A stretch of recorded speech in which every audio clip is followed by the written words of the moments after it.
ભચાઉ તાલુકા પંચાયતની ચૂંટણીમાં જે રીતે આખા તાલુકાના સર્વ સમાજના સર્વ વિસ્તારના તમામ લોકોએ કોંગ્રેસના ઉમેદવારો પર વિશ્વાસ મૂકીને તાલુકા પંચાયતમાં બહુમતી આપી છે, આજે પ્રમુખ ઉપપ્રમુખની ચૂંટણીમાં પણ તમામ કોંગ્રેસના ચૂંટાયેલા સભ્યો એકજૂથ રહી અને પ્રમુખ તરીકે સોનલબેન પડિયાર અને ઉપપ્રમુખ તરીકે કનુભાઈ શિવાભાઈ ઠાકોરની સર્વાનુમતે કોંગ્રેસ પક્ષ તરફથી વરણી કરવામાં આવી છે। એવા સંજોગોમાં ફરીથી તાલુકા પંચાયતમાં કોંગ્રેસનું શાસન આવ્યું છે। તમામ ચૂંટાયેલા કોંગ્રેસના પ્રતિનિધિઓ, અમારા પ્રમુખ ઉપપ્રમુખથી લઈને બધા જ સભ્યોના આખી પાર્ટી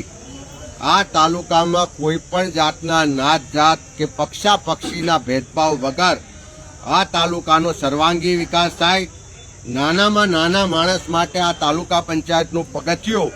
તાલુકા પંચાયતના પ્રમુખની ઓફિસ હંમેશા ખુલ્લી રહે।